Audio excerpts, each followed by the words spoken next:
Life is a gift from God.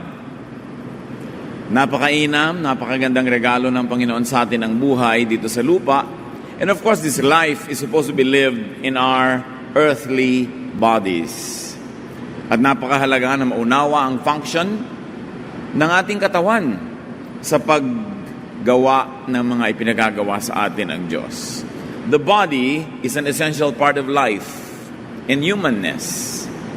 True spirituality will not demonize the body, but will actually understand it according to God's will and design. The body is both the beginning and the end of our earthly lives. Therefore, the body is a man's greatest tool and habitat sa kanyang buhay dito sa lupa. Ang ating pag-aaral ngayon, bilang paggalang sa lumikha at nagbigay ng katawan, pinamagatan natin, love that body. Mahalin, arugain, alagaan ang katawang lupa. Salamat Panginoon dahil binigyan nyo kami ng katawang lupa na maaari naming magamit para maunawa kayo, maintindihan kayo at maipamuhay ang kalooban nyo para sa amin. Turuan nyo po kami Panginoon na arugain ang katawang ito ayon sa iyong kalooban at bilang paggalang sa inyo na nagbigay nito sa amin. At this time, Father, we ask you to cleanse us, forgive us our sins, enable us to hear your word so that we may change from glory to glory. Lead us, give us wisdom, teach us what you want us to know and to appreciate and to remember about the body that you gave us. Father, we commit everything to you, asking you to lift up your name, to strengthen us, and to guide us unto greater knowledge of you. In the name of Jesus, your Son, our Lord, we pray with thanksgiving. Amen. How to love your body and also the bodies of others. Siyempre, hindi lamang sarili ang mamahalin natin, kundi kapwa din. Dahil sabi ng Panginoong Jesus, love others as you love yourself. First of all, love your body by watching what you eat and drink. Alam na natin yan, pero napakahalagang laging ipinaalala dahil yan ang pinakamadaling makalimutan. Ecclesiastes 3:13, God's gift to us is the happiness we get from our food and drink. So pinaliligaya tayo ng Panginoon mula sa ipinaiinom niya sa atin, ipinakakain at sa mga ipinagagawa niya. Kaya dapat naman nakakaligaya, hindi lamang sa ating dila, kundi sa buong katawan, ang ating iniinom at kinakain. Dapat happiness ang ibinibigay sa atin ng food and drink, not sadness, definitely not illness, not discomfort, and not pain. Therefore, choose healthful foods. Every time that we have something to eat, every time that there is something to drink before us, we have a choice. Iinumin ba natin o kakainin? Gaano karami ang kakainin natin o iinumin? At kung may pagpipilian, alin ang pipiliing kainin? Lalo kung may pambili ka naman, may choice ka, may buffet, may pagpipilian, piliin kung ano yung healthful. Hindi piliin lang kung ano yung masarap sa dila dahil ang sarap ay hanggang lalamunan lamang. Pagkalampas sa lalamunan ng pagkain, either bibigyan ng katawan natin ng sustansya at kalusugan o pagdurusa ang ibibigay sa ating katawan. Kaya kailangan may disiplina na hindi mo lang ginagawang amo ang panlasa dahil yan ay mapangdaya at mahilig sa masarap lamang na madalas ay hindi yun ang mabuti para sa atin. Laging piliin. May pipiliin ka na sariwang isda o canned good, alin ang pipiliin mo? May pipiliin ka na pagkaalat-alat, ang sarap sa dila, very appetizing, o yung tama lang ang timpla. May pipiliin ka na pagkatamis-tamis, ang sarap kainin, pero alam mong nakakasama, lalo kung diabetic ka, o kandidata ka na maging diabetic. Alin ang pipiliin? Tubig na maligamgam, na kasing temperature ng katawan, o pagkalamig-lamig na tubig na pag ipinasok mo sa tiyan mo ay magtatrabaho, doble-doble ang iyong katawan para siya painitin at para itama sa body temperature mo. Pagpili. Anong pinipili nating inumin o kainin? Leviticus 7:23, Don't eat the fat of cattle, sheep, or goats. So huwag daw kainin ng mga taba ng mga hayop na pwedeng kainin. At definitely may mga karning hindi talaga ipinapakain sa mga tao ng Old Testament, like pork. Like mga karne ng isda na walang kaliskis, na dahil walang kaliskis pwedeng pasukin ng mga pollutants yung katawan niya habang siya nakababad sa maruming tubig kung dumumi yung tubig. Kakain ka ng gulay na tadtad ng mga spray ng pesticides na hindi masyadong nahugasan. Kakain ka ng karne ng manok na pinakain ng kutakot-takot na artificial na gamot at nasa laman na niya yung mga artificial na ingredients na yon. Kakain ka ng baboy na kutakot-takot na turok ang ibinigay para siya lumaki agad, puro artificial.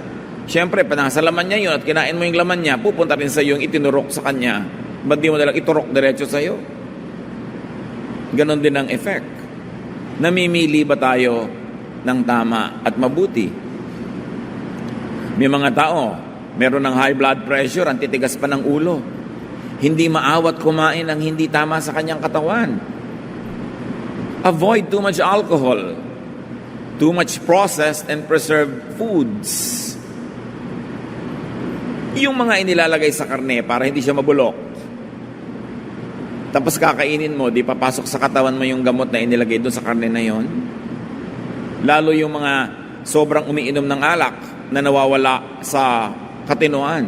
Lagi may nagtatanong, pwede po bang uminom ang Christian ng wine? Why not? Huwag ka lang malasing. Ang ipinagbabawal yung malasing.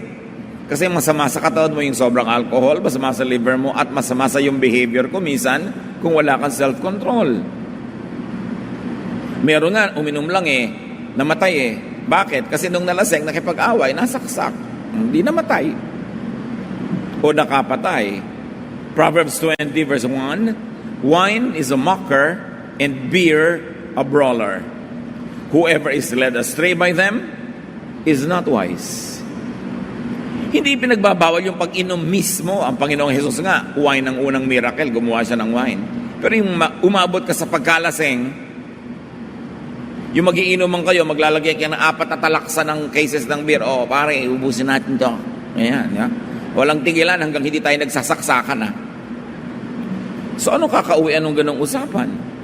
Deuteronomy 14:21, do not eat anything you find already dead. Ito ay about hunters. Alam mo, nag-hunting ka, tapos may nakita ka, patay na yung hayop, hindi na pwedeng kainin yun. Dapat ikaw ang pumatay, nakita mo namatay, sariwa. Pero hindi mo alam kung ano ikinamatay. Natuklaw ba yun ng ahas? Nagkaroon ba ng kamandag ang kanyang buong body system? Tapos meron pa ako napanood na pelikula, bagamat hindi pa yata scientifically proven yung sinasabi ng bata doon, may point. Kasi yung mga tao laging afraid. People are always full of fear. At sabi ng bata, you know why you're always full of fear? Because you eat animals. At sabi nung nagtatanong, anong kinalaman ng pagkain namin sa karne sa fear? Lahat ng karning kinakain nyo, kinakatay muna yung may-ari ng katawan nun. At syempre, pagkakatay na siya, namamatay siya, natatakot siya. At yun ang huling emosyon na nararamdaman ng hayop, takot. So yung katawan niya, punong-puno ng fear, kakainin mo ngayon yun, dinakain mo yung fear. Kaya lagi kang afraid. Ewan ko kung nasan yung science nun, pero parang may sense. Tapos sabi ng lola ko noon, ang mga bata ngayon ugaling hayop kasi ang pinapasuso nyo, gatas ng hayop, hindi gatas ng tao. May science kaya yon, pero may point. Pinipili mo dapat kung ano yung kinakain, iniinom. So kung sinasabi sa Deuteronomy na huwag kang kumain ng hayop na patay na nung makita mo, already dead, paano yung kinain mong corned beef kaninang umaga? Ilang taon nang patay ang baka? Yung kinain mong spam, ilang taon nang patay yung baboy? Yung kinain mong hotdog, sigurado ka ba na ang laman nun hindi dog? Pag sobrang durug-durug na yon, kung ano-ano ng mga laman yan, mga tenga, mga kuko, mga cuticle ng hayop, nandun na lahat, mga extenders, mga harina, lahat na, kasi hindi mo naman nakikilala kung ano yung kinakain mo. And of course, watch your FSS, or your fat, sugar, and salt intake. Namalat na ang mga doktor, kapapaalala sa atin yan. Bawasan ang pagkain ng taba, ng matamis at maalat. Yung mga masasarap. Do not overeat. Sabihin nyo nga sa katabi nyo yan. Lovingly, lovingly. hindi judgmentally. Proverbs 23:2, put a knife to your throat if you are given to gluttony. Sabi ng Contemporary English Version, don't go and stuff yourself. That would be just the same as cutting your throat. In other words, kung kakain ka, huwag lamon. Sabihin sa katabi, huwag lamon. Kain lang. Diba? Meron akong kilala na matanda, sabi niya, alam niyo, uso sa bayan namin, ang tao pag nabubusog, tumitigil ng kumain. Hindi yung nagkakanda-bundat-bundat, ayaw tumigil. Because overeating overworks your body. Sobrang napapagod ang inyong katawan sa biglang-biglang pagdami ng pagkain sa loob ng sikmura na dapat tunawin. At pag magtatrabaho na ang sikmura, lahat ng dugo ng katawan nagpupunta sa sikmura kasi siya ang magtatrabaho. Kaya yung dugo sa brain nawawala. Kaya aantukin ka pag sobra ka nabusog. Yung mga dugo sa iba't ibang part ng katawan mo pumupunta sa tiyan lang. At pag tinulugan mo ang sarili mo na busog ka, yan yung mga nababangungot, yan yung mga ano mga nangyayari sa katawan nila kasi natutulog ng hindi pa tunaw ang pagkain. Sabi ng mga doktor, kung kakain ka, siguraduhin mong after 2 hours ka pa matutulog. Ngayon, kung antok ka na, nagugutom ka, soup na lang, a piece of bread, pero huwag yung full meal kasi masama sa iyong katawan. Of course, we know that overeating makes us gain unhealthful weight. Nagiging overweight tayo. Siyempre, kasama niyan, flip side, huwag magpalipas ng gutom. Yung taong ang layo ng agwat ng mga kain, tapos biglang kakain ng marami, yun ang nakakaroon ng overweight. Why? Your body will take revenge. Pag ginuto mo ang iyong katawan, ang tendency niya ipagtanggol ang kanyang sarili. At pag may pagkakataong kumain, kakain siya ng pagkarami-rami dahil hindi niya alam kung kailan mo uli siya pakakainin. At dahil hindi niya alam kung kailan mo uli siya pakakainin, magtatabi siya ng maraming fat just in case hindi mo siya pakainin ng matagal. Kaya ang nakakaroon ng overweight ay yung madadalang ang kain na ang dami-daming kinakain. Pero sabi ng mga dietitian, kung gusto mong mag-decrease ng weight, kumain ka ng konti-konti na madalas. At pag nasanayang yung katawan na kumakain ka ng madalas, na konti-konti lang, pag kumain ka, hindi siya magtatago ng fat dahil alam nung katawan mo, by habit, na mamaya kakain ka uli. Parang yung alam mo na marami kang kikitain, every other day marami kang kita, di ba hindi ka naman nagsasave talaga? Kasi alam mo, bukas meron uli. Next week meron uli. Pero katulad ng mga magsasaka, ang layo ng anihan. Hindi nila alam kung aani, baka bumagyo, baka magkaroon ng salot. Yan ang matitipid sa buhay, magsasaka. Kasi hindi nila alam kung kailan uli darating ang income. Pero yung regularly, maraming perang pumapasok, yan ang gastos ng gastos, hindi nagtitipid. Hindi nagsisave. Ganon din ang ating katawan. Pag lagi kang kumakain ng madalas, nasana yung katawan mo, hindi na siya nagsisave ng fat, hindi na siya nagsisave ng energy, kasi kakain ka naman uli. At yan daw ang best way to decrease weight. Dalasan ng kain, konti-konti lang. Huwag yung lamon na pamisa-minsan. Mahalaga yung timing ng pagkain. Sabi sa Ecclesiastes 10:17, blessed is the land whose king is of noble birth and whose princes eat at a proper time, for strength and not for drunkenness. Kumakain lang sila para magkaroon ng sustansya, hindi para mabundat. Umiinom lang para lumakas, sumarap ang kain, hindi para malasing. In other words, walang excess. At kumakain sa tamang oras.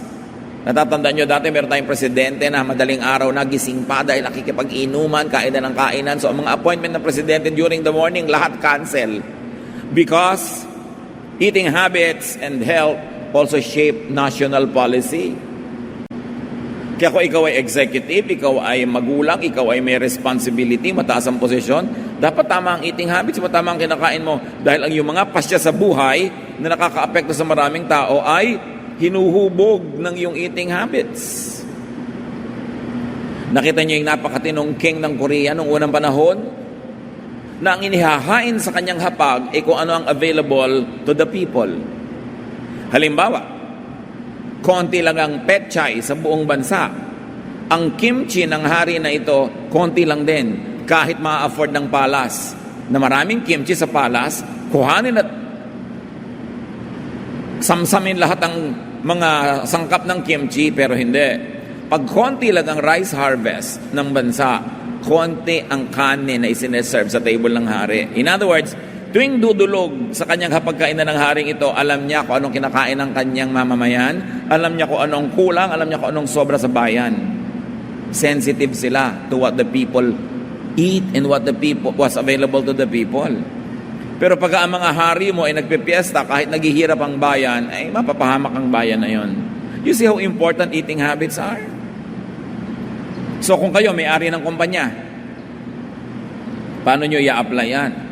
Kung gusto natin talagang maging mabuting tao sa ating mga nasasakupan, yung bang kinakain natin sa ating mesa ay available to our workers? Kahit hindi ganun kataas na quality o ganun karaming quantity, pero makaka-afford man lang ba sila na makatikim-tikim ng mga ganung bagay o makakain ng maayos?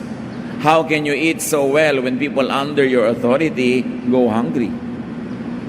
Yan ang mga tunay na religiosity at spirituality sa maliliit at mamunting bagay ng everyday life. So as we have said, eat small amounts but often. Hindi napapagod ang digestive system, hindi nagtatago at nag-iimbak ng energy na nagiging fat dahil madalas ka namang kumakain. And drink lots of clean, living water. In other words, hindi distilled water kasi dead water yan. Walang nabubuhay doon sa distilled water. Dapat ang iniinom mo, may nabubuhay. Huwag naman mga butete, at mga kung ano-anong mikrobyo, pero may life dapat ang water. Water is very, very helpful. And vegetables too. Nakakapagtaka kung bakit yung vegetable ay helpful. Pero huwag na kayo magtaka. Lahat ng hayop na kinakain ay green leaves or vegetables, masisipag, malalakas at mababait. Isipin ninyo ang elepante. Isipin ninyo ang kalabaw. Isipin ninyo ang mga baka. Nagtatrabaho, nag-aararo, nagbubuhat, naghihila ng mga kariton, mga kalesa, tingnan yung mga kabayo. Pero ang kinakain lang nila, vegetables, plants. Tingnan nyo yung mga hayop na kumakain ng karne. Leon, tigre. Yan ang ayaw nyong makasabay kumain. Dahil baka kayo ang kainin. Tingnan nyo sila mga tamad. Mga sawa, natutulog, gumigising lang pagka gusto na uling kumain. At sila yung mga malulupit at kumakain ng karne. May kinalaman kaya yan sa ugali natin, kung anong kinakain natin? Hindi mahirap na makita ang koneksyon. Kaya ang sabi naman sa Bible, always eat plants. Sabi ni Lord, ayan ang mga plants ibinigay ko sa inyo para pagkain ninyo. Sila Daniel, nung binihag ng hari ng Babylon at itindera sa palasyo sa Babylon, pinapakain ng king's food, they refused. Daniel 1:12, please test your servants for 10 days and let us be given some vegetables to eat and water to drink. Ayaw nilang kainin yung king's food. Natakot yung gwardya dahil baka daw sila manghina, mapahamak yung gwardya. Sabi niya, subukan nyo after 10 days. At yun ang ginawa nila. After 10 days, si Daniel at ang kanyang mga kaibigan were stronger, wiser, better than all the others. So hinayaan silang yun ang kainin. Nasa Biblia, may kinalaman sa buhay natin kahit ngayon. Kahit naman sinong mga health practitioners will always advise us to eat greens. Mga sariwang dahon, sariwang halaman because they are living cells and they have enzymes that our bodies need. Gulay nga, pero matapos mong igisa, iprito, ilaga, iihaw, tinorta mo pa, wala na. Natirang sustansya doon, overcooked. At si Timothy, nung hindi gumagaling ang sikmura, anong sabi ni Paul? Kasi puro tubig lang ang iniinom mo, baka marumi pa. 1 Timothy 5:23, stop drinking only water. Take a little wine to help your stomach trouble and other illnesses you always have. So let us not demonize wine. Pero sabi, take some wine, a little wine. Hindi ka para malasing, but for you to enjoy its medicinal value. Drink for health. And of course, you want to take care of your body, watch what you inhale. Ang hilig-hilig mong mag-running, running ka ng run, diyan ka naman sa Taft Avenue tumatakbo. Pumasok na sa baga mo lahat ng carbon monoxide and the other pollutants. So akala mo lumulusog ka? No, sir. Avoid inhaling carbons and fumes and smoke and other harmful chemicals. Yung mga chemical spray sa bahay, mga kapatid, spray na against lamok, ipis, actually nun, kung kasing size lang kayo ng lamok, patay din kayo. Habang nag-i-spray kayo. Malaki lang yung lungs nyo kaysa sa lungs ng lamok, kaya hindi kayo namamatay agad. Pero merong a bit of yourself that dies whenever you inhale insecticides. So anong gagawin natin na pang-spray? Meron na ngayon ng mga very healthful sprays coming from natural elements. I-research nyo yan. Marami ng mga spray ngayon coming from extracts from plants. Lumalayo ang mga lamok, ayaw nila, pero hindi nakamamatay o nakasasama sa tao. Kailangan iniingatan natin yan. Ayaw mong makagat ka ng lamok, pero nalanghap mo naman, lason. Pag nakakamatay sa hayop, masama rin sa tao. Sabi sa Numbers 35, 33 to 34, do not pollute the land where you are. Do not defile the land where you live and where I dwell. For I, the Lord, dwell among the Israelites. Ang context ito is do not pollute the land with murder, with bloodshed. But nevertheless, the main idea is don't pollute the land at all, however and whenever. So love your body by working and resting properly each day. Work enough, rest enough. Dapat may balance. Ang disenyo ng katawan ng tao dapat magpahinga every day, every week, every month, every year. Kaya dyan itinapat ng Diyos sa Old Testament ang mga piyesta. Kaya pinadilim ng Diyos ang gabi para ang mga tao maobligang magpahinga na. Wala nang among makakapag-utos sa magbungkal ng bukid ang kanyang mga tauhan dahil gabi na. Na ngayon, dahil na-invento ang kuryente at iba pa mga lighting technologies, nade-defy natin yung rule na yon na dapat ipagpahinga ang gabi. At merong di magandang mga bunga sa ating mga katawan ng pagpupuyat. Dapat you rest one day a week, kaya kanyang iniutos yung Sabbath. Hindi para gawin mong amo yung Sabbath, na hirap ka na, hindi ka pa kumikilos dahil Sabbath, kundi utos sa mga employers, sa mga amo, bigyan ng Sabbath ang kanilang mga empleyado o mga manggagawa. Dapat every month, meron kang rest period. At every year, may bakasyon. Yun ang kailangan ng katawan. Hindi pwede yung 3 taon ako na magsisikap magtrabahong kalabaw, mag-iipon, and after that, tsaka ako magpapahinga. No. Dahil baka after the 3rd year, patay ka na. O may sakit ka na malala, you will rest, but you will rest in peace. Kailangan hindi sinasagad ang katawan. Lalo yung mga bata na hindi nakakaramdam ng pagod, may bayad yan. Dapat ipinapahinga. At least 8 hours of rest every day. At least 1 day every week. Kukolektahin mo in every month. You have at least 4 days of rest a month. And then, tuloy-tuloy na rest of about a week or 2 weeks every year. Kaya may mga vacation leave. Kailangan natin yon. Exodus 20, 9 to 10. You have 6 days when you can do your work. But the 7th day of each week belongs to me, your God. No one is to work on that day. Imagine, it belongs to God and yet ibinibigay niya sa atin as a day of rest. Ibig sabihin, the Sabbath day is not a day that belongs to employers or masters. It belongs to God and therefore it is given free to everybody para magkaroon ng rest. Kaya sabi ni Jesus, Sabbath was made for man, not man for the Sabbath. Kaya may Sabbath sa ikabubuti ng tao. Ngayon, kung ikabubuti mong may gawin, magluto, lumangoy, di gawin mo kasi ano makakabuti sa iyo. Huwag masyadong technical about the Sabbath. Yung end nun ng mahalaga, that it served your purpose. So huwag gawing amo ang Sabbath. At mahalaga ba na Sabado yun? Basta sabi, every 6 days of work will be broken by a 7th day of rest. So kung may trabaho ka, ang day off mo, Wednesday, edi yun ang Sabat mo. Huwag ka maging technical about kailan ba yung Sabat. Yung spirit ng Sabat just says, don't work 7 days straight. And yet, yung iba, naging amo na nila yung Sabat. Hirap na nga sa buhay. Ayaw pumasok doon sa trabaho na ang rest day ay Tuesday. Kaya sinabi ni Lord, Sabbath was made for man. Para sa ikakabuti mo yan, hindi para sa iyong paghihirap mo lalo. So gamitin mo sa iyong ikakabuti.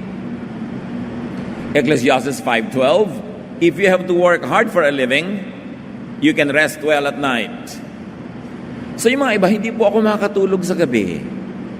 Ang tinatanong ko lagi, nagtatrabaho ka ba sa araw? Baka naman araw pa rin, nakahiga ka rin. Huwag ka na magtaka na hindi ka nga antukin sa gabi. Para ka antukin sa gabi, dapat mapagod ka sa araw nang nagtatrabaho. Yun ang gift ng work. Na yung katawan mo, hindi mo na kailangang painumin ng gamot o kung ano-ano pang gawin sa kanya. Aantukin siya, mapapagod, matutulog. Because work is the counter melody of rest. It is the other side of rest. If you want to rest well, work well. Hindi mo na kailangang i-induce o utuin yung katawan mo na antukin. Kasi aantukin ka na talaga dahil nag-work ka. And then of course, we know this, exercise, move your body. Ito yung meron kang gagawin, maiuutos mo, gawin mo na para ka gumalaw. Tumayo ka, lumakad ka. Take the stairs, nakikita naman natin, o sa mga building, 1 floor up lang, take the stairs, 1 floor down. Move your body.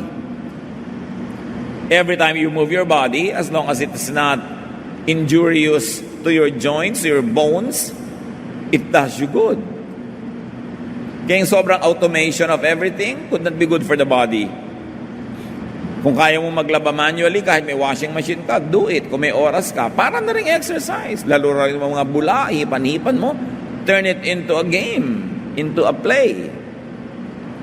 Mas maganda yung maraming manual na ginagawa, hindi ilalagay mo pa yung gulay dun sa automatic chopper, kaya mo naman tantarin.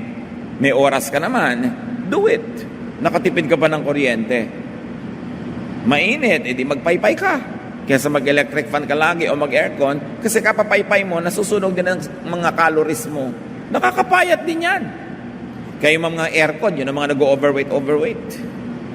So katatrabaho ng yung katawan, ikinakabuti mo yan. The body was designed to move. At kung gusto niyo ma-appreciate ang disenyo ng Diyos, panoorin niyo yung mga athlete. Panoorin niyo yung mga contortionist, mga dancer, yung mga nakikipag-compete sa ice skating, kung ano-anong ginagawa nila sa katawan nila, pwede pala. Design ng Lord na ganun yun. Sabi ng 1 Timothy 4:8, exercise is good for your body. So exercise, movement, all of these are important. Have enough hours of deep night sleep. Health challenge talaga doon sa mga nagtatrabaho sa gabi. Kasi talaga namang sinasabi ng mga scientists, iba ang tulog sa gabi. At saka hindi lang mababaw na tulog, deep sleep. Because when you are into deep sleep, the bodily functions are altered. Nakakapahinga ang ating internal organs. Kaya dapat talaga ipinaglalaban niyang tulog. Hindi hero yung halos wala nang itulog dahil naghahanap buhay. Tapos pag sinabi mo, kasi para sa pamilya ko, para pala sa pamilya mo, di dapat lalo mong alagaan ang katawan mo. Kasi pag bigla ka nanigas na paralyzed na matay dyan, lalong walang tutulong sa pamilya mo. Kailangan mahalin mo ang iyong katawan because it is your only tool. Lahat ng pangarap, natatapos na pag yung katawan tumigil ng mag-function. Lahat ng mga adhikain, matataas na mga hangarin, pinaliliit, ina-adjust pag yung katawan biglang nagkasakit na. Makakarating ka lang kung hanggang saan ka kayang dalhin ng iyong katawan. Ang isip mo, maraming malayong mararating. Pwede kang maglakbay sa malalayong bayan, ipikit mo lang ang mata mo, pwede mong ma-imagine yon. Pero hindi ka makakarating doon hanggang yung paa mo hindi naglalakad, yung kamay mo hindi kumikilos. Kailangang katawan mo ang gumawa nun. Kaya ang katawan minamahal dahil yan lang ang iyong kasangkapan para matupad ang mga gusto mong gawin sa buhay. Ipaglaban ng tulog. At kung magkakaroon tayo ng mga trabaho, mga ginagawa na panggabi, ang dalangin ko, huwag sanang masyadong matagal, makahanap tayo ng ibang hanap buhay. Psalm 127 verse 2, "It is useless to get up early and to stay up late in order to earn a living. God takes care of His own even while they sleep." Na ang konteksto naman, sinasabing, hindi nadadaan sa pagpupuyat yan, hindi nadadaan sa haba ng trabaho, hindi nadadaan sa pagpaparusa sa katawan, kasi pwede kang pagpalain ng Diyos kahit tulog ka. So, paano na pagpapala ng Diyos? Yun ang dapat nating lalong unawain para hindi natin kailangang pigain ang katawan natin at pilipitin para lamang makakatas ng kaunting hanap buhay. Because God can increase our fruits.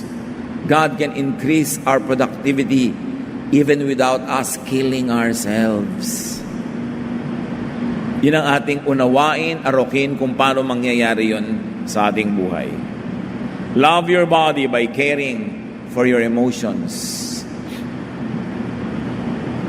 Bakit kayo manonood ng horror na bigla kayo napapasigaw, natatakot, tumataas ang pressure ng inyong dugo, bumibilis ang pintig ng puso, pinaparusahan nyo ang inyong katawan matapos kayo magbayad para manood ng ganito? Bakit kayo kukuha ng papa o mama na puro sakit ng ulong binibigay sa inyo? Hindi kayo makakain, hindi kayo makatulog, tagyawat sa ilong, pati na sa pisngi. Hindi mabuti para sa inyong katawan. Gusto nyo ang alagaan ng katawan nyo, mga kapatid? Alagaan nyo ang inyong emosyon. Avoid talking with people that always make you feel bad, that always discourage you and scare you. Maximize happiness, because happy people become healthier.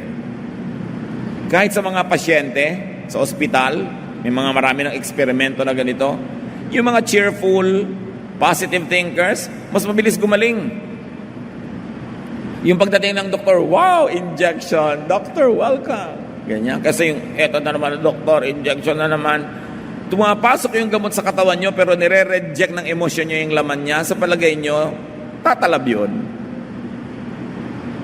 Kaya nga meron sinasawag silang placebo effect. Nag-eksperimento sila na nagtuturok sa mga pasyente ng tubig lang o hindi namang gamot, pero akala ng pasyente gamot yon, naniniwalang gamot yon, naggalingan. Because faith can change even your body chemistry. Kaya dapat naniniwala ka sa ginagawa. Kaya pag may doktor, ayaw mo na itsura, kumukhang embalsamador, ayoko dito, di huwag ka doon. Kailangan bilib ka, hanga ka. No? Para katablan. Huwag yung kinokontra mo. Kahit nga sa mamang huhula, walang mangongontra, sasabihin nila, di ba? Kasi pag may nangongontra talaga, may tunggalian. Tapos kukontrahin mo yung sarili mo. Learn to love everybody that you cannot reject or throw away. Asawa, magulang, anak, hindi yung nakikita mo, naiinis ka. That destroys your body. It kills yourself. So minimize sadness, worry, fear, and anger. Ang lakas makasira ng kalusugan, ang galit. Ang taong matatalino iniiwasang magalit. Hindi dahil banal ka, dahil lang matalino ka, iwasan mong magalit kasi masama sa'yo. Emotions affect your bodily functions like digestion, blood pressure and blood chemistry, and heart functions, to mention only a few.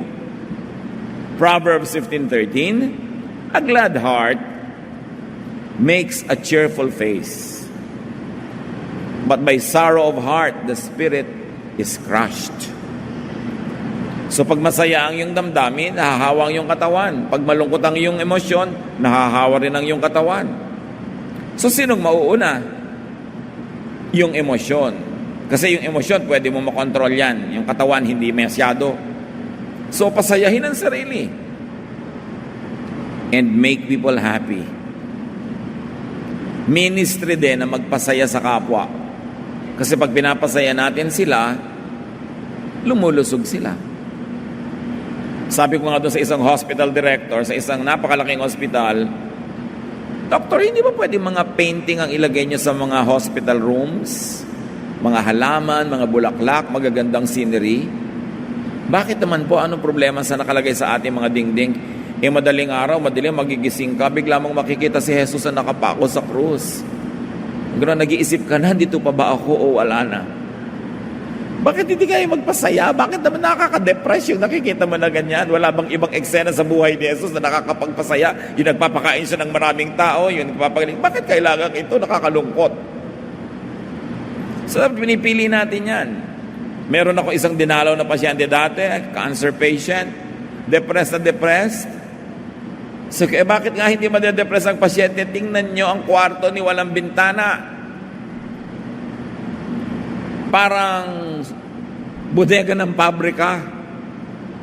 Ilipat nyo sa ibang kwarto na may bintana, tatamaan siya ng araw, lagyan ng mga kurtina na may mga bulaklak, pasayahin nyo. Ginawa nila, sumaya-saya ang pasyente. Kaya lang namatay din. Pero sumaya bago namatay. Dahil bakit di mo pasayahin ang iyong sarili? Proverbs 15:18, losing your temper causes a lot of trouble. But staying calm settles arguments. So yung nawawala ka sa sarili, nagagalit ka, hindi lang yun napapanganib ka dahil makasaksakin ka nung pinagalitan mo, kundi yung katawan mo rin sumasama ang kanyang lagay. Proverbs 17:22, if you are cheerful, you feel good. If you are sad, you hurt all over. Nakita nyo? Lungkot ng puso, iniinda ng katawan. Kailangan, pag nararamdaman mong matamlay ka, malungkot ka, magpasaya. Makinig ng tugtog na nagpapasaya, hindi nagpapalungkot. At least, huwag tumingin ng mga photo albums. Lulungkot ka lalo. Huwag manood ng mga sentimental na pelikula. Yung mga malulungkot. Pasayahin ang sarili. Kasi epektado ang ating kalusugan. At kailangan pag kumakain ng tao, masaya. Huwag kayong mag-aaway sa harap ng pagkain kasi mahirap mag-digest. Mahirap lumulon ng pagkain. Hindi ka masasarapan. Sayang yung food. Proverbs 15:17, a simple meal with love is better than a feast where there is hatred. So isa sa mga ibig sabihin yan, kung dahil lang sa kagustuhan nyo na napakabongga ng kainan ninyo, napakaluho, napakaganda ng party, napakaganda, perfect ang reception, na-stress na kayo, nag-away-away na kayo, wag na lang, simple na lang. Maraming ganun debo ng anak. Nagsasabunutan na yung magnanay, nag-aaway na sila sa gown, sa kulay, nakaaway na ng nanay ang caterer, nakaaway na niya lahat ng mga galitot, ganun, kasi pagod na pagod sila. At nung party, hindi sila makakain, abalang-abala, becoming perfect hosts, but they never enjoy their own events. Sayang. Sayang ang budget, sayang yung pagod, hindi ka nag-enjoy sa sarili mong party dahil busy ka magpa-impress sa iba. Di ba sayang yun? Kaya sabi sa Bible, kung gusto nyo para masaya, simple na lang. Kesa ginagawa nyong komplikado, tapos nag-aaway-aaway naman kayo. Bale, wala. Make eating happy occasions. At dapat, sa dining table ng mga pamilya, bawal mag-text. Sabihin nyo nga sa anak nyo yan, katabi nyo ba anak nyo? O asawa? Kumakain kayo, text ng text, hindi na kayo makapag-usap. Wala na bang panahon para dyan? Ang dapat pwede lang mag-text kung may kamag-anak kayo na naghihingalo, baka namatay na o baka nabuhay muli. Malaman mo naman, baka may importante kang desisyon na gagawin. Pero yung mga, hi, musta, eats na ako, tama na yan pag kumakain. Dapat fellowship na masaya. At huwag ungkatin ng mga problema, mga nakakainis sa bagay habang kumakain. Just be happy. Kasi, konti lang naman yung panahon na ang pamilya magkakasama para kumain ng masaya. Maraming panahon hindi kayo magkakasama, kulang-kulang, o kaya hindi masaya. Samantalahin yun. Make eating happy occasions. Avoid quarrels while eating. Dapat bawal mag-away, bawal mag-usap ng mga problema habang kumakain. Ilagay sa ibang oras. And of course, simplify your meal, your party, your occasion, so that you'll be happy. Love your body by keeping away from harm and danger. Avoid extreme activities and sports. Kung makaka-afford kayo ng sasakyan na 3 o 4 ang gulong, better than 2 gulong lang. Kasi pag 2 lang ang gulong ng sasakyan, pag huminto, nakatukod ang paa mo. Pag umulan, walang bubong, basa ka. Pag umaraw, sunog ka. Lahat ng usok ng mga tambutso nasa mukha mo, para ka nang lalabas sa ati-atihan pagbaba mo. Pagkatapos, pag natumba yun, katawan mo agad ang ahampas sa kalye. Kaya dapat maraming prayer ang binibigay sa mga 2 lang ang gulong na sasakyan. Meron ng iba, yun ang hanap buhay nila o yun lang na-afford. We understand that. But nawa, maka-afford kayo ng 3 o 4 na gulong. Para safer. Dahil talaga namang mas maraming delikado sa kanyang mga bagay. So, mamimili ka ng sasakyan, piliin mo yung pinaka-safe as far as you can afford. Mamimili ka ng activity, magpipiknik kayo, magliliguan ang mga bata dito sa ilog na to na pagkalalim-lalim, huwag na, magtabo na lang kayo sa gilid. At least, mas malaki ang chances makauwi kayo lahat sama-sama. Napakarami nagpipiknik na ganyan Pupunta para sumaya, ang uwian, malulungkot kasi may isang nalunod, may mga nangyari. So, piliin yung mga activity. Gusto mong mahilo? Magpaikot-ikot ka na lang sa sahig kaysa sasakay ka sa ruweda na kakahilo, pinaghahampasan yung katawan mo na kuminsan natatanggal yung torilyo, lumilipad ka talaga. Lalo dito sa atin, tropics, nagkakaroon ng metal fatigue yung mga sasakyan na yan. Nakabilad sa araw, nauulanan, kinakalawang, tapos ang maintenance, hindi naman ganun kagaling. Iikot ngayon, nakita ko pa nga dati yung Ferris wheel, nagtalunan yung mga laman. Bakit? Natalupan yung kuryente, nakuryente ang boom Ferris wheel. Pagbaba ngayon ng tumalo, nabalian na, sabi pa ng nanay, yan kasi sabi ko sa iyo ayun, nasisi ka pa. Marami namang nakakapagpasaya na hindi nalalagay ka sa alanganin. So avoid extreme activities and sports. Yung bakit naman kailangan mong akyatin tong bundok na wala kang tali, wala kang gamit, aakyatin mo, ano kagagamba? Siguro meron talagang genetically gustong gawin yon, pero alam mong isang hulog mo lang, durog ka, pwede mangyari yon, di ba? So, iwasan yung sobrang dangerous. At mga mahilig sa dangerous sports, be considerate naman sa mga nanay nyo o asawa nyo o mahal nyo sa buhay kasi nag-aalala sila. Pag nagbabasa ka ng mga magazine ng mga nangyari kasi kung ano-ano pinagagagawa sa buhay, sumusuot sa mga kuweba underground, nalalagot ang tali, nalulunod doon, kung ano-ano nangyayari. Proverbs 22 verse 3, the prudent see danger and take refuge, but the simple keep going and pay the penalty. Sa Proverbs, yung word na simple actually means foolish. So yung daw matatalino, nakikitang may panganib, umiilag, umiiwas. Pero ang mga foolish, sige ng sige at nagbabayad sila ng mahal. When you see trouble coming, sabi ng Contemporary English Version, don't be stupid and walk right into it. Be smart and hide. Umiiwas ka dapat sa gulo, sa panganib, hindi yung nananahimik ang buhay mo, ikaw pa ang maglalagay sa sarili mo sa panganib. Proverbs 14:16, the wise are cautious and avoid danger. Fools plunge ahead. Dati sa aming hometown sa Bulacan noon, merong dam, marami nag-excursion doon, wag-weekend.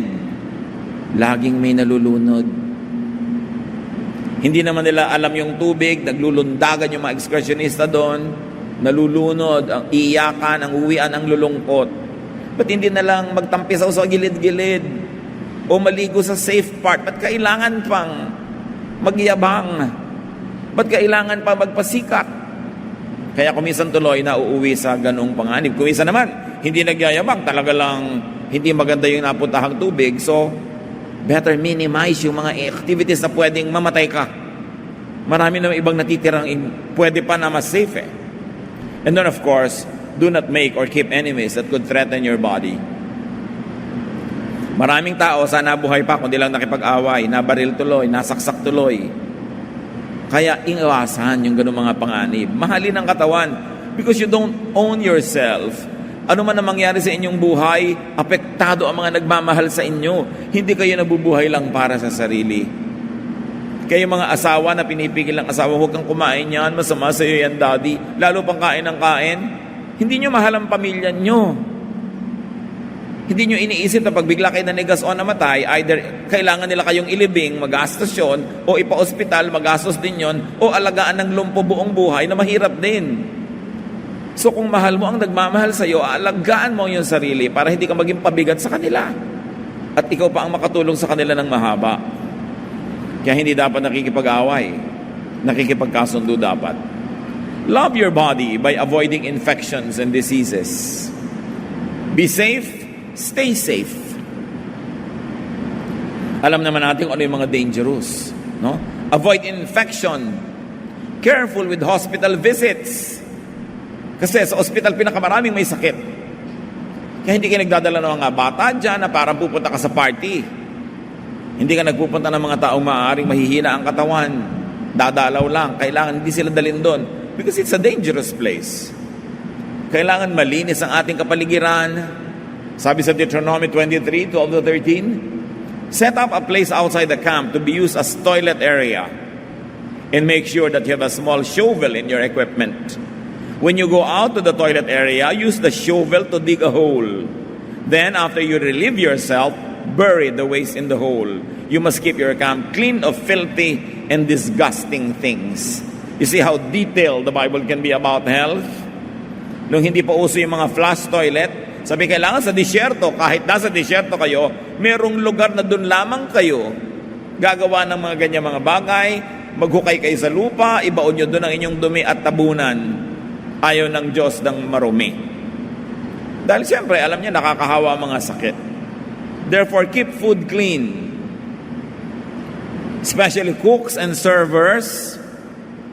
Ingat-ingatan naman ninyo ang mga laway ninyo na nagtatalsikan at nag-excursion patungo sa mga pagkain. Kaya kung minsan nasa restaurant ka, ang lapit-lapit ng waiter, sir, ano pa pag gusto nyo? Lumayo-layo kayong laway mo, nalalaglag na sa pagkain ko. Ito yung plato ko, sabi niya, sir, ano pa pag gusto nyo? Talsik na siyempre ng talsik. May nakikita pa nga ako, naghihiwa yung dalawa nung isa-serve sa mesa, daldala sila ng daldalan. Pag tinignan nyo under the microscope, ang bibig ng taong nagsasalita, daig pa niya ang sprinkler. Ikaw naman, supla-suplada mo, nakain mo na pala yung laway ng lahat ng waiter. Dahil hindi sila maingat, daldala ng daldalan. Kaya ako, alam nyo, nagdadala ako ng sarili kong kutsara at tinidor everywhere. Bakit? Kakain ka sa restaurant, lalo yung nandiyan na yung nakatiwangwang yung mga kutsara at tinidor, kaninang umaga pa nilagay. Daldala pa yung mga waiter, habang nilalagay, lagay, ay may nalaglag, lagay uli sa pag lang naman nakaharap ka, tsaka nila lilinisin uli yun, yung nakatalikod, lagay na lang uli syempre, para madali. And then ilang oras sa katiwangwang, nalamukan, alikabukan, eto ka na ngayon, kakain ka na. Tapos ilang bunga nga ang pinasok ng kutsara na yun maghapon. Tingnan ninyo sa mga kusina ng restaurants kung paano hinuhugasan yung mga yan. Hindi kayo masisiyahan. Mga basong malalalim, ayoko niyang basong malalim, hindi naman naaabot ng naguhugas yung dulo niyan eh. Sana, washing machine na may sumisirit ng mga tubig. Eh, hindi. Ganun lang isa. Bunga nga lang yung magaganon-ganon. Pag-ingatan, kaya ang dami natin kami sa mga sakit. It's important because God values cleanliness. Love your body by watching your thoughts. Kamag-anak na sinabi natin kanina, emotions. Yung iniisip nyo, makaka-apekto sa inyong kalusugan. Kaya sabi sa Philippians 4:8, keep your minds on whatever is true, pure, right, holy, friendly, and proper. Don't ever stop thinking about what is truly worthwhile and worthy of praise. Thoughts affect health. Avoid negative thoughts that cause negative feelings that kill your body. And whenever you can, surround yourself with beauty. Nakakapagpagaling ang kagandahan. Dapat yung ayos ang bahay ninyo, di man yan maluho, pero maganda. Maganda sa tingin, may harmony, may balance. Proverbs 14:30, a heart at peace gives life to the body, but envy rots the bones. Ang mga inggitera, maraming sakit. Sabihin niyo sa tabi niyo, kaya marami kang sakit. Diba? Yung mga inggitera, selosa, yung mga pintasera, yung lagi ang nakikita, kapintasan, kakilangan, kasiraan, maraming sakit. Sinabi na sa Bible, envy rots the bones. Kaya metaphorical yan, kaya literal yan, masama ang naiinggit. Nakakasira ng katawan. James 1:19-20, you should be quick to listen and slow to speak or to get angry. If you are angry, you cannot do any of the good things that God wants done. So kalaban ng kalusugan, anger. And of course, love your body by detoxifying it well enough. Avoid, get rid of poisons, food preservatives, food color, food enhancers and extenders and flavorings. Mas likas, mas natural yung pagkain, mas mabuti. Ganon din yung mga kinakain natin pampagaling ng mga sakit. Artificial and toxic additives, alam natin, could cause cancers. So mahalin. Marami ang mga ipinangkukulay ng buhok, inilalagay sa buhok, may mga toxic elements. Ang lapit pa naman ng buhok sa brain. No? So, kung minsan, alam ng mga iba yan, pag nagko-color sila o may food product, nagkaka-headache sila. May effect agad. So, pipiliin din natin kung ano pinaglalagay natin sa ating katawan. Importante. 2 Corinthians 7:1, we should stay away from everything that gives our bodies and spirits from being clean. Iwasan ang lahat ng nakakapagparumi sa katawan. Yung mga iniinom natin, the Philippines is the number 1 soft drinks market in Asia. Can you imagine the danger that it gives to our people? Mabuti ko paminsan-minsan, enhancer, pampasarap ng buhay. Pero kung habit mo, tuwing kakain ka, may katabi kang mga soft drinks, basahin mo kung anong mga laman yan. Nakakatiyak ka ba na mabuti yan sa'yo kahit masarap sa dila?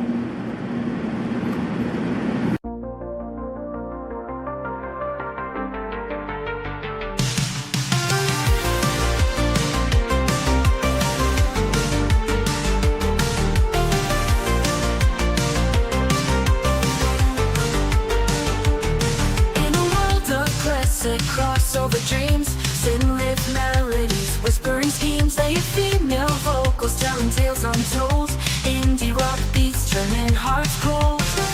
We ride the waves of the night, lost in an all brought to light, haunting echoes of the past, experimental sounds that forever last.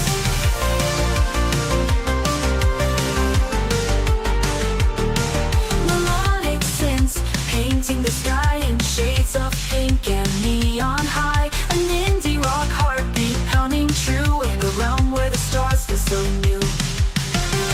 We ride the waves of the night, lost in an all-rocky light, haunting echoes of the past, experimental sounds that forever last.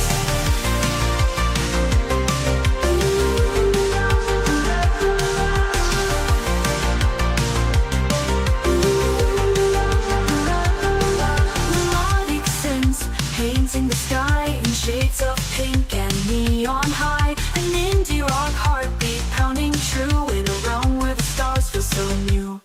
We ride the waves of the night, lost in an all-dark delight, haunting echoes of the past, experimental sounds that forever last.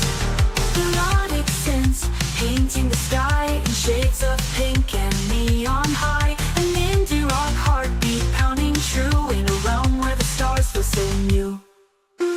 In the darkness we find the light, guided by the music taking flight. A fusion of genres in perfect blend, this electronic journey will never end.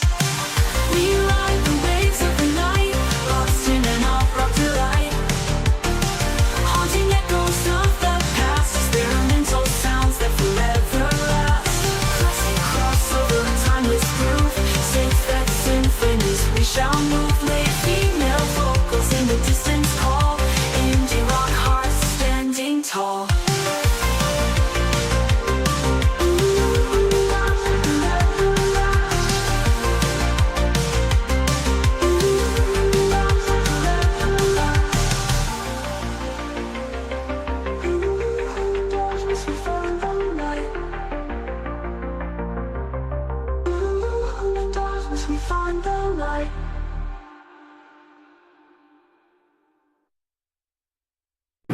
3 John 1:2 says, I hope that you are as strong in body as I know you are in spirit. Isang paalala. Okay, alam ko, malusog ang yung spirito. Nawa, ganon din kalusugan yung katawan. Kasama yon sa true religiosity, true spirituality to take care of the body. 1 Corinthians 6:19-20. You surely know that your body is a temple where the Holy Spirit lives. The Spirit is in you and is a gift from God. You are no longer your own. God paid a great price for you, so use your body to honor God. Sabi, you are not your own, you were bought at a price, so glorify God in your body. Our body is not our own, it is God's. Pinahihiram, dapat alagaan. 1 Corinthians 9:27, but I discipline my body and keep it under control. Your body should not control you. Your appetites should not control you, but you should control the body. 1 Corinthians 10:31, when you eat or drink or do anything else, always do it to honor God. So pag pumipili ka ng kakainin, do it to honor God. Pag pumipili ka ng isusubo, gaano karami, do it to honor God. When you choose your drink, when you choose your topic over the dining table, do it to honor God. And to honor God will do you good. Ikaw ang magbe-benefit nun. So love that body for life. And more than that, love that body for quality of life. And while we are at this, train the children early on healthful eating habits. Bata pa lang sila, ang ipakain nyo yung tama, hindi lang yung gusto nila. Napakarami mga advertisement sa TV ang hindi dapat pakinggan ng mga matitinong magulang kung anong dapat ipakain sa mga bata. Puro instant, puro quick, puro colored, puro assault to the taste buds. Masarap kainin, addictive, pero mabuti ba sa katawan? Minimize junk food. Discipline your children to eat well for their own sake. As far as possible, serve fresh, healthful foods. Kaya ngayon mga kapatiran natin, mga kaibigan ng mga marino, nasa barko 10 months a year. Pagkasabi ko, pag nasa lupa kayo, pagka kayo merong port call, kumain kayo ng fresh fruits, fresh gulay, fresh everything, dahil ang kinakain sa barko hindi fresh. Puro may preservatives. At nakakalungkot, marami sa mga marino, nagkakaroon sila ng colon diseases, mga sakit sa bituka, sakit sa sikmura, sa kinakain na puro ilado, puro preserved. So tuwing meron, dapat ang kainin na fresh. Pamilya kayo ng isang seaman, pag nasa bahay at nagbabakasyon, puro fresh. Huwag na delata na naman, preserved na naman, para makapahinga ang kanyang katawan. God gave you that body, that tool, that vehicle, that temple. Your body is your enabler. But if you don't take care of it, your body will become your prison. Sasakyan nyo ang katawan na yan para magpunta dito at doon. Pero pwede nyo rin maging piitan at kulungan kung ang espiritu nyo makulong sa isang katawang ayaw ng gumalaw o ayaw ng umandar. Love that body. It is high worship. It is high religion. Dear God, we thank you for our bodies. And now teach us to internalize all of these ideas so we can turn them into healthful habits that glorify you and extend our health. Pag-isip-isipan natin mga kapatid, pagbulay-bulayan sa ilang sandali.